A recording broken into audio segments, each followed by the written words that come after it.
Summer's great, well, until it isn't. The heat gets oppressive, the crowds get gross, and suddenly the idea of diving into a cool body of water sounds like the only way to survive. But in horror, that's where the real trouble starts. Forget the beach towels and pool noodles, we're diving into aquatic horror films that turn water into a death trap. Whether it's sharks, parasites, sea gods, or guild mutants, these movies are the perfect way to cool down and freak out. This is 10 aquatic horror films to beat the summer heat, and trust me, things are about to get wet, wild, and very, very bloody.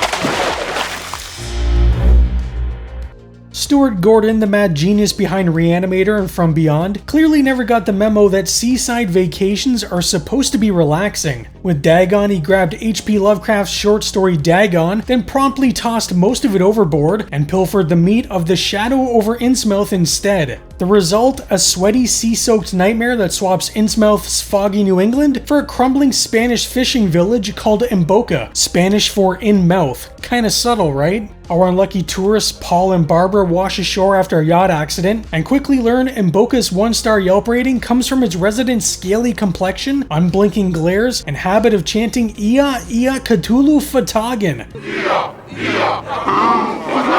The townsmen cutting deals with an ancient sea god, prosperity for the villagers, fresh meat, and worse for the deity. Cue ghoulish fishmen prowling alleyways, topless mermaids luring victims, and enough tentacles to keep the seafood industry afloat for decades. Gordon doesn't skimp on the goo either. Flayed faces, spurting gills, and toothy deep ones bursting through doorways like they just heard the dinner bell. Because it's Gordon, the tone walks a delirious tightrope between grim Lovecraftian dread and pulpy late-night cable gorefest. You'll spot frequent collaborators, practical creature suits that look equal parts terrifying and charmingly rubbery, and a synthy score that screams 2001 DVD bargain bin in the best way. Plot specifics? Well, we'll leave those submerged. Half the fun is watching Embokea's secrets bubble up. Just know that by the end, you'll be rethinking that beach getaway and double-checking your family tree for unexpected gills.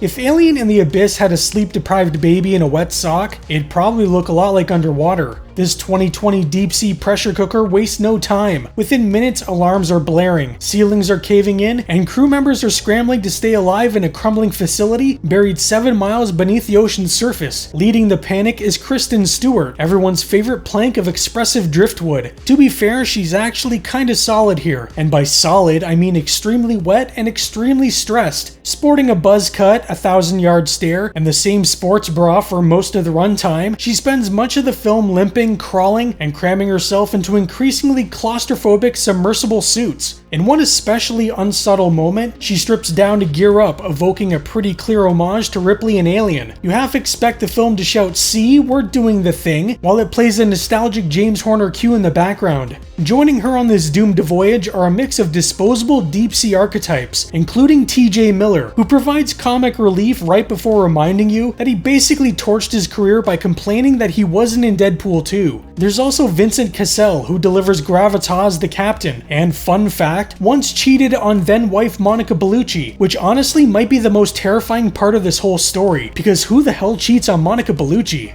But Underwater's real power comes not from its characters, but from its atmosphere. The film leans hard into thalassophobia, that creeping dread of vast, dark water pressing in around you. The characters have to walk, float, and stumble across the ocean floor in murky silence, always aware that something might be watching, and sometimes it is. The threats in Underwater start small and get weirder as the film goes on. Grotesque humanoid sea creatures that seem to multiply in the shadows. But the ending? Well, let's just say if you just finished watching Dagon and thought, you might feel some strange deja vu. While Underwater doesn't reinvent the genre, it moves like a freight train and knows exactly what it is. A deep, dark, drippy survival horror thrill ride. And honestly, that's exactly what you want when the summer heat's trying to boil your brain. Of all the people to direct a found-footage eco-horror movie, Barry Levinson probably wasn't high on anyone's list. Known for Rain Man and Good Morning Vietnam, he took a sharp left turn with The Bay, a gruesome low-budget horror film about what happens when a small town pollutes its water supply for just a little too long. The film unfolds like a government cover-up, unraveling in real time. It's stitched together from various leaked sources. police body cams, medical records, news reports, and terrified phone calls, all centered around one horrific 4th of July in the quiet town of Claridge, Maryland. The beaches are packed, the water's warm, and before long, people are breaking out in rashes, then bleeding, and then the screaming starts. The cause of all of this? A parasite, specifically a mutated form of isopod, which is already a real-life underwater nightmare. Normally these little creatures burrow into the mouths of fish and eat their tongues, but thanks to years of chemical dumping and chicken farm runoff, the isopods in the bay have grown bolder, bigger, and very, very hungry. It's all played very straight, and that's kind of what makes it effective. Levinson treats the situation like a real disaster, and while the film definitely wants you to think about the environment, what you'll probably remember more are the gruesome effects. There are people with lesions, corpses bloated beyond recognition, and one scene in particular that'll make sure you'll never want to visit a public health clinic again. It's not a perfect movie, the acting's kind of uneven, the pacing drags at times, and it won't blow your mind, but it will get under your skin, literally and figuratively, especially if you have any fear of parasites or the idea of something crawling around inside you without your permission. So if you're looking for a horror film with some bite and a few too many legs, The Bay is worth a look. Just don't watch it while eating or drinking tap water.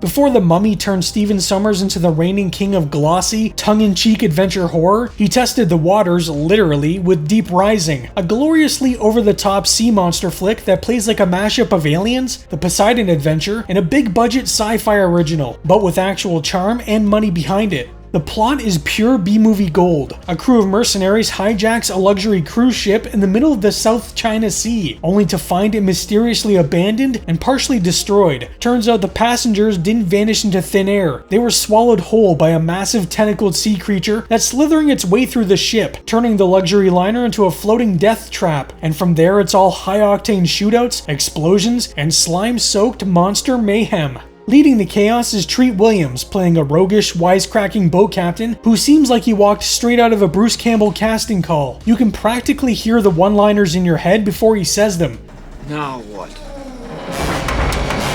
That's not a knock. Williams is great and gives the film exactly the kind of slightly smirking energy that it needs to ride the fine line between horror and fun. He's joined by a stacked 90s cast, including a pre-X-Men Famke Janssen, who spends the movie being gorgeous, competent, and covered in monster goop, though not necessarily in that order. The creature itself is a showstopper, a monstrous squid-like predator with wormy tentacles, and a digestive system that gives new meaning to the phrase all-you-can-eat buffet. And while the kills are often implied or off-screen, there's one memorably grisly scene that shows what gets left behind. Rooms full of blood, bones, and half-digested remains that let you know this thing isn't playing around. It's not a total gore fest from start to finish, but when the film goes for a gross out, it really delivers. Also worth noting is that the end of the movie teased a very different sequel. After barely surviving the monster, our heroes wash up on a mysterious jungle island, only for something enormous to roar in the distance. That roar? Well, it was supposed to lead into a King Kong remake, but that version was scrapped, leaving the film with a cliffhanger that became the greatest monster crossover never made. Deep Rising isn't trying to reinvent the wheel, it just wants you to grab a big soda, shut your brain off, and enjoy the ride. And for fans of sea monsters like myself, it absolutely delivers.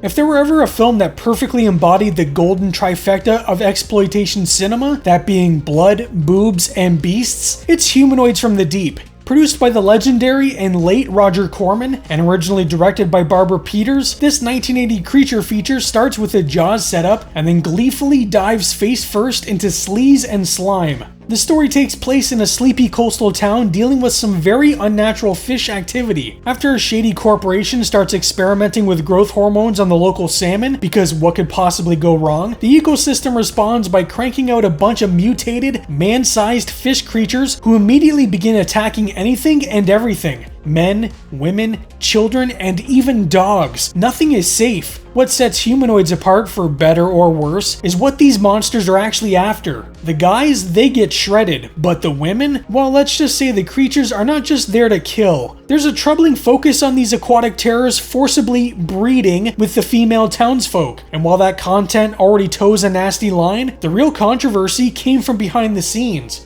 Director Barbara Peters apparently shot a version of the film that emphasized the horror and violence, but toned down the sleazier elements, especially in the scenes where the women are attacked. Corman, never one to shy away from giving his audience exactly what they expect, felt the film wasn't intense enough. So he had additional footage shot behind Peter's back, adding in more graphic assault scenes to balance out the brutality the male character suffered. Peters was understandably unhappy with the final cut and tried to have her name removed, but Corman kept her on the credits anyways. As for the monsters themselves, they're gloriously grotesque. Tall, scaly, slimy humanoid fish beasts with snapping jaws, groping claws, and apparently a very one-track mind when it comes to women in bikinis. The final beach festival massacre is a masterclass in B-movie chaos, all exploding docks, screaming teens, and uncomfortable levels of monster enthusiasm. And just when you think it's all over, the film throws an ending at you that's so weird and off-putting, it'll leave you blinking at the screen in disbelief. It's the kind of finale that could only come from the era of grindhouse excess and producers who never heard the phrase, "maybe that's too much." It's sleazy, trashy, and honestly, kind of appalling. But that's what 80s exploitation cinema was built on. If you're into old school drive-in horror, where every third shot is a tentacle, a scream, or a conveniently removed top, Humanoids from the Deep is one of the genre's most infamous guilty pleasures. Let's not kid ourselves here, Piranha is absolutely a knockoff of Jaws, but it's also a parody of Jaws, and somehow manages to be a better time than it has any right to be. Directed by Joe Dante, who's known for Gremlins and The Howling, Piranha walks a weird tightrope between monster movie sincerity and gleeful B-movie absurdity. And you know what? It kinda works. I actually saw this movie before I saw Jaws. It was one of those weird VHS double features my dad rented for me when I was way too young. I got Piranha and Chud on the same night. Childhood memories, am I right? The plot is pure late 70s drive-in gold. Two characters accidentally drain a military test pool, unleashing genetically modified piranhas into a river system that leads straight to a summer resort full of swimmers, kids, and general meatbag mayhem. Naturally, no one listens to the warnings until the fish are already turning the water red. Joe Dante was actually offered the chance to direct Humanoids from the Deep too, but turned it down because it felt a little too close to this. And fair enough, we've got mutant fish, government cover-ups, and half-naked victims once again. But Piranha has a sense of fun that sets it apart. There's goofy gore, silly dialogue, and those classic Corman touches where every death scene feels like the actors are having a great time. One of the most surprising things about Piranha is how close it came to being buried. Universal was going to sue producer Roger Corman for making such an obvious ripoff of Jaws. That wasn't until Steven Spielberg stepped in and reportedly called it the best of the Jaws ripoffs. That little nod saved the film and gave Dante's career a major boost. And if the old school charm of the 78 version isn't your thing, there's always the 2010 remake, Piranha 3D, which cranks everything up to 11. It's got way more gore, modern effects, and way more gratuitous nudity. Seriously, that one doesn't even pretend to be subtle. I still prefer the original, but if you're after chaos with a capital C, it's there. Piranha may be cheap, trashy, and ridiculous, but that's exactly what makes it great. It's a B-movie with bite, and it knows it. Not all aquatic horror has to be slime, screaming, and buckets of gore. Sometimes it's about quiet dread, that creeping sense of isolation and helplessness that comes from being trapped at sea with something possibly lurking beneath or within. That's where Sea Fever comes in. This Irish indie horror is more of a slow burn, but if you're patient, it does pay off. The story follows a student researcher named Siobhan who boards a commercial fishing trawler to study marine life, only for the crew to stumble across something not in the books. What they hit out there isn't just a snag, it's a massive tentacled sea creature that attaches itself to the hull and starts trying to pull them under. But that's just the beginning. The real horror kicks in after they escape, or at least they think they've escaped. It turns out the creature left behind tiny parasitic offspring, which begin infecting the crew from the inside. What follows is a tense, unnerving unraveling, as no one is sure who's sick, who's still safe, or what's gonna happen next. The panic sets in slowly, and there's one dinner scene in particular that explodes into full-blown body horror. A clear nod to Alien, except no one's running through air vents here. Director Nisa Hardiman leans heavily into tone and atmosphere. Long silences, the endless gray sea, and that subtle but ever-growing fear that something inside you just might not be human. It's more about psychological unraveling than action, but when it hits hard. Think Alien on a fishing trawler, but with a giant sea monster lurking outside and microscopic nightmares doing the real damage. Sea Fever doesn't scream, it just quietly drowns you in unease.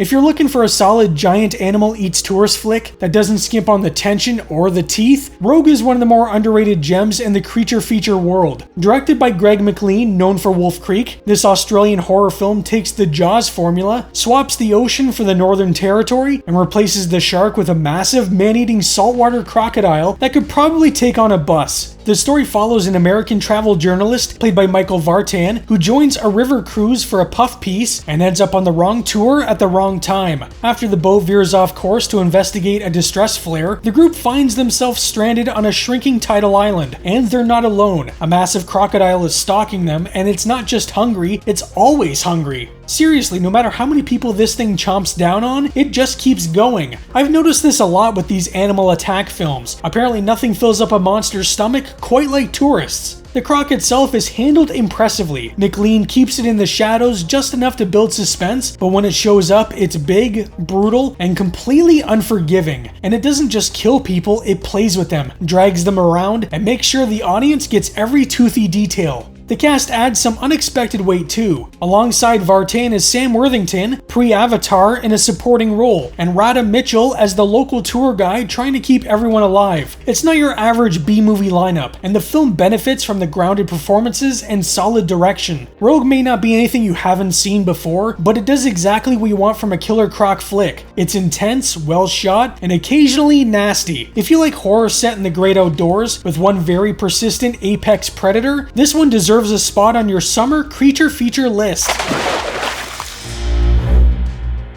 Since we just covered a crocodile film, it only makes sense to follow it up with its swampy cousin, the alligator. And yeah, I know someone out there is going to tell me there's a difference. Technically, it's the shape of the snout. But come on, I mean, they're both giant prehistoric murder lizards with a taste for human limbs. Let's not split scales here. Crawl is a tense, fast-paced creature feature with a setup so simple, it's genius. A young woman goes to check on her father during a hurricane in Florida and ends up trapped in a flooding house with not one, but two hungry alligators. The gators have escaped from a nearby alligator farm, which, as a Canadian, I had no idea was even a real thing. I thought those were just tourist traps from cartoons, but nope, apparently they're very real and very full of bitey boys. The film is directed by Alexander Aja, who you might know from the brutal French slasher film High Tension. He knows how to build atmosphere and crank up the stress levels, and Crawl is a masterclass in claustrophobic suspense. The house fills with water, the exits are blocked, and every movement puts you at risk of drawing the attention of those gators.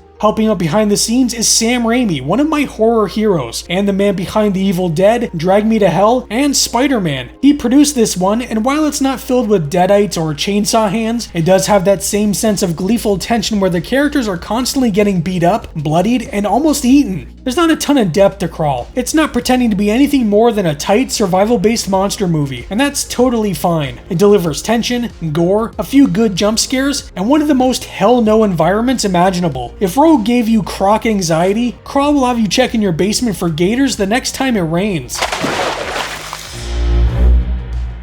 First thing first, this movie has more aliases than a con artist on spring break, and that alone is kind of hilarious. In Italy, it was known as Zombie 2, because George A. Romero's Dawn of the Dead was retitled Zombie there, so hey, instant sequel. In the US, it's just known as Zombie. In the UK, it became Zombie Flesh Eaters. Elsewhere, you might find Island of the Living Dead, or Voodoo, I'm not sure. Pick a title, roll the dice, and you'll still get the same gloriously nasty, fulgy flick. Now, I'll admit this one's a bit of a cheat for an aquatic list, because the bulk of the mayhem happens on a tropical island, but the movie opens on a boat drifting into New York Harbor with an unexpected undead passenger, so we're gonna count it. Besides that, it features what I firmly believe is one of the greatest scenes in cinematic history. A topless scuba diver, because Fulci never met a gratuitous boob shot that he didn't like, runs into a tiger shark, and then a zombie shows up and decides to throw hands. Well, not off hands. Citizen Kane, The Godfather? Sorry folks, but zombie versus shark is the real apex of film artistry. Plot-wise, Fulci's storytelling is, let's call it, optional. We get an investigation, a cursed island, voodoo mumbo-jumbo, and suddenly the dead won't stay dead. What the script lacks in sense, it makes up for with bad dubbing, buckets of gore, and enough nudity to qualify as softcore if the zombies weren't so busy biting everything. There's also Al Cliver, who kinda looks like he's giving off his best Wyatt Russell impression. Fulci's real talent wasn't narrative coherence, it was gross out set pieces. The worm-eyed grave zombie rising in slow motion, the infamous splinter through the eyeball gag that still makes audiences squirm, and of course that shark fight, which reportedly involved a real stuntman in zombie makeup wrestling a very real, temporarily tranquilized shark. Health and safety regulations? Never heard of them. So yes, Zombie is messy, dubbed within an inch of its life, and stuffed with pointless nudity. Yet it's also a roller coaster of practical gore and unhinged ideas that could have only come out of late 70s Italian horror. If you want a final entry that ends this list with brains, entrails, and a splash of seawater, Fulci's magnum opus delivers, under whichever of its half-dozen names you happen to find it on the shelf. And there you have it, 10 aquatic horror films to beat the summer heat, or at least distract you from it with monsters, mayhem, and maybe a topless lady or two. But what do you think? Did your favorite make the list? Are there any watery horror gems I should check out next time I'm melting in front of a fan with a cold drink? Let me know down in the comments. I always love hearing what movies you'd include. Anyways, that's all for today. I hope you're keeping cool this summer and stay spooky.